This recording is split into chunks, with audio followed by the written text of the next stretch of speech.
Hello everyone. इस tutorial में हम कुछ इकोसिस्टम के एमसीक्यूज़ हैं उनको सॉल्व करेंगे जो कि इम्पॉर्टेंट हैं हमारे एग्ज़ाम्स के लिए। और हम इनको अच्छे से डिस्कस करेंगे और समझेंगे कि किस तरह के एमसीक्यूज़ होते हैं और किस तरह से पूछे जाते हैं। So let us discuss. सबसे पहला एमसीक्यूज़ है, population of which of the following will be highest in the food chain. मतलब फूड चेन में जो ऑप्शंस दिए गए हैं इनमें से किन की पॉपुलेशन सबसे ज़्यादा होती है या होगी। सो ऑप्शन ए है डीकम्पोजर्स, बी है primary producers, C photosynthetic organisms and D है सेकेंडरी कंज्यूमर्स। सो सबसे ज़्यादा किसी भी फूड चेन में हम देखते हैं या इकोसिस्टम में बात करें तो फोटोसिंथेटिक ऑर्गेनिजम्स मींस प्लांट्स बहुत ज़्यादा होते हैं, इसीलिए ऑप्शन सी जो है इसका राइट होगा।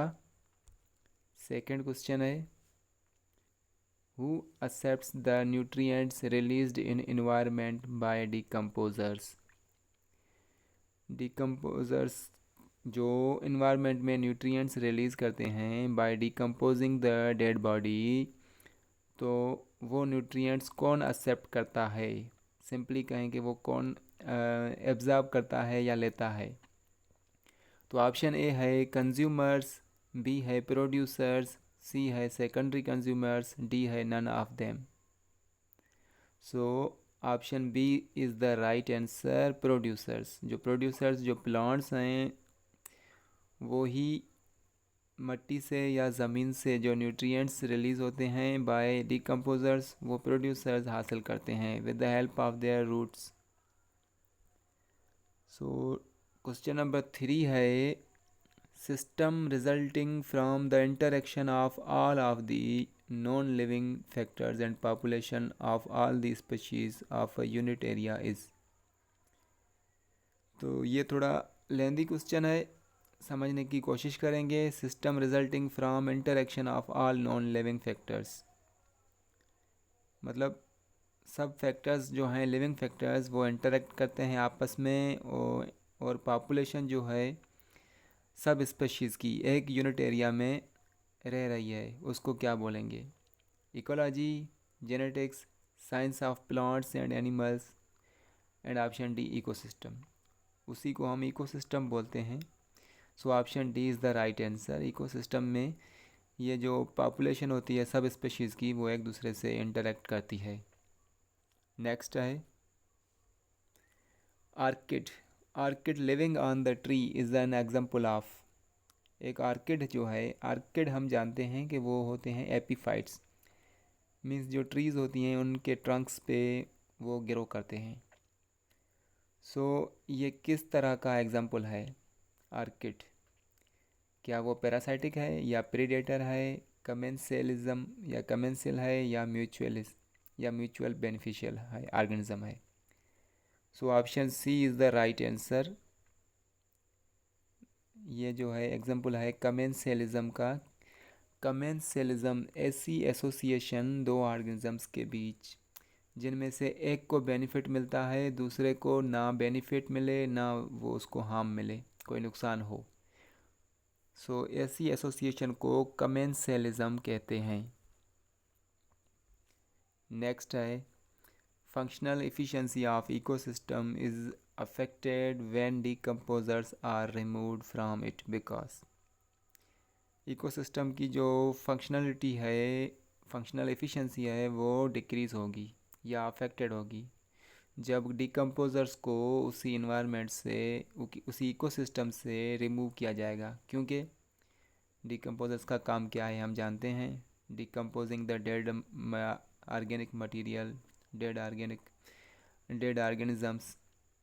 सो ऑप्शन ए है energy flow will stop, energy flow stop हो जाएगी। ऑप्शन बी है rest components decomposition will become faster.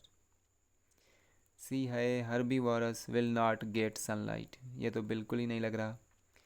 D है flow of nutrients will stop. So option D is the right answer.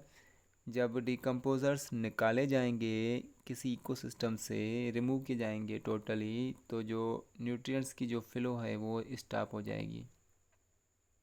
Next को चलते हैं। Number 6 है, at each trophic level in which form energy is lost. हर trophic level में energy किस सूरत में लॉस होती है? हीट की सूरत में, केमिकल, लाइट या none? So option A is the right answer. Heat की सूरत में हर ट्रैफिक लेवल में हमें पता है थर्मोडायनामिक्स के लॉज के हिसाब से 100% एनर्जी की ट्रांसमिशन नहीं होती। उसमें से कुछ जो है 90% कहते हैं वो लॉस हो जाती है in the form of heat. Next है, in ecosystem the source of energy is. एक इकोसिस्टम में जो एनर्जी का सोर्स है वो क्या चीज़ है? एटीपी है, सन है, या ग्रीन प्लांट है, या शुगर है? किसी भी इकोसिस्टम में जो सोर्स होते हैं एनर्जी के वो होते हैं green plants. Option C is the right answer. In any of the ecosystem man can be. Ecosystem में ह्यूमन का या मैन का क्या रोल है या वो क्या हो सकता है? प्रोड्यूसर होता है,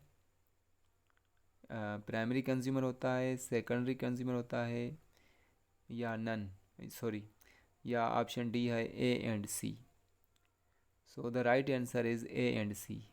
या तो वो प्राइमरी कंज्यूमर होता है या फिर वो सेकेंडरी कंज्यूमर होता है। प्राइमरी कंज्यूमर मीन्स जब वो किसी हर्बीवोर को ईट करे, और सेकेंडरी कंज्यूमर मीन्स जो सेकेंडरी कंज्यूमर इस तरह से जैसे फ़िश हो गई समुंदर में या किसी नहर में, और वो फ़िश जो है किसी छोटी फ़िशेस को खा रही है और बड़ी फ़िश को जब ह्यूमन खाए तो वो सेकेंडरी कंज्यूमर हो सकता है किसी भी इकोसिस्टम में। सो इसीलिए या तो जो मेन है वो प्राइमरी कंज्यूमर होगा या सेकेंडरी कंज्यूमर होगा। So option D is the right answer. उसके बाद है, in which of the following weeds are placed. सबसे पहले हमें आना चाहिए कि वीड्स क्या होते हैं। वीड्स जो होते हैं वो किसी भी क्रॉप में जो अनवांटेड प्लांट्स होते हैं जो नेचुरली सीड बैंक से निकल आते हैं, तो उसको हम किस ग्रुप में रखेंगे? क्या वो प्राइमरी प्रोड्यूसर्स हैं, सेकेंडरी कंज्यूमर्स हैं, प्राइमरी कंज्यूमर्स, या डिकम्पोजर्स हैं? So option A is the right answer. वो भी प्लांट्स हैं तो वो भी primary consumers, sorry, primary producers हो गए। Question number 10, which is the original source of energy for the living organisms. Original source of energy जिंदा लिविंग ऑर्गेनिजम्स के लिए कौन सी है? कार्बोहाइड्रेट है, सनलाइट, एटीपी, या lipid? So the option B is the right answer. Sunlight. Sunlight is the original source of energy for all kind of living organisms. Next है, which type of food chain is represented by following example. कौन से किस्म की food chain जो है following example में बताई गई है? Dead animals. डेड एनिमल्स को जो इंसेक्ट स्कैवेंजर्स होते हैं वो खाते हैं, और जो इंसेक्ट्स होते हैं उनको फ्रॉग खाता है, फ्रॉग को फिर स्नेक खाता है। तो ये किस तरह की फूड चेन हो गई? ये है, ऑप्शन ए है grazing food chain. No, grazing में क्या होता है, जो ऑर्गेनिजम्स होते हैं जैसे डियर हो गया, गोट हो गई, वो ग्रेस करते हैं, तो ये नहीं है। डिट्राइटिवोरस फूड चेन, या डिकम्पोजर्स फूड चेन, या predators? Option B is the right answer. Detritivorous means जो डेड ऑर्गेनिजम्स हैं उनको डिकम्पोज नहीं कर रहे, क्योंकि ये इंसेक्ट्स हैं, इंसेक्ट्स उनको खा रहे हैं, फिर इंसेक्ट्स को फ्रॉग, फ्रॉग को स्नेक। अगर डेड एनिमल्स के बाद होता फंजाई एंड बैक्टीरिया तो हम बोलते डिकम्पोजर्स फूड चेन है। मगर यहाँ पे इंसेक्ट स्कैवेंजर्स हैं, ऐसे इंसेक्ट्स जो डेड डेड ऑर्गेनिजम्स को ईट करें और उनको फिर फ्रॉग ईट करे और फ्रॉग को स्नेक ईट करे, उसको डिट्राइटिवोरस फूड चेन कहते हैं। क्वेश्चन नंबर 12 है what is obtained by the activity of decomposers for the producers. Producers के लिए जो डिकम्पोजर्स हैं वो क्या प्रोड्यूस करके देते हैं, या प्रोड्यूसर्स को डिकम्पोजर्स से क्या हासिल होता है।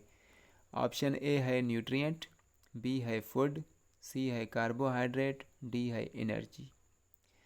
डिकम्पोजर्स किसी भी डेड ऑर्गेनिक मैटर को या ऑर्गेनिज्म को डिकम्पोज करके उससे न्यूट्रिएंट्स निकालते हैं। Option A is the right answer. 13 है which type of organisms fungi and bacteria of forest ecosystem generally called. Fungi और बैक्टीरिया को किसी भी इकोसिस्टम के ऑर्गेनिजम्स में क्या कहा जाता है। Which type of organisms fungi and bacteria of forest ecosystem में इनको क्या कहते हैं। प्रोड्यूसर्स कहते हैं, डिकम्पोजर्स, प्राइमरी कंज्यूमर्स या secondary consumers. So fungi and bacteria are actually they are decomposers. Option B is the right answer. Question number 14 है what is correct for the artificial ecosystem. Artificial ecosystem के हिसाब से या artificial ecosystem जो human बनाता है उसके हिसाब से कौन सा ऑप्शन करेक्ट है। ऑप्शन ए है biodiversity is less. Artificial ecosystem में बायोडाइवर्सिटी कम होती है। ऑप्शन बी है बायोडाइवर्सिटी इज़ हाई, बायोडाइवर्सिटी ज़्यादा होती है। सी है ecosystem can not be formed by human. Ecosystem human नहीं बना सकता। It is more stable then natural. So option A is the right answer. Biodiversity is less. Human के बनाए हुए आर्टिफिशियल इकोसिस्टम में बायोडाइवर्सिटी कम होती है। From which of the following detritus food chain will start. इनमें से कौन से ऑर्गेनिज्म से डिट्राइटस फूड चेन स्टार्ट होगी। Option B is the right answer, bacteria. Next है in which of the following wheat eating pigeons included. नीचे दिए गए ऑप्शंस में जो पिजन्स होते हैं, जो व्हीट को खाते हैं, अनाज को खाते हैं, उनको किस ग्रुप में रखेंगे। क्या वो डिकम्पोजर्स हैं, प्राइमरी कंज्यूमर्स हैं, प्राइमरी प्रोड्यूसर्स हैं या सेकेंडरी कंज्यूमर्स हैं। सो दे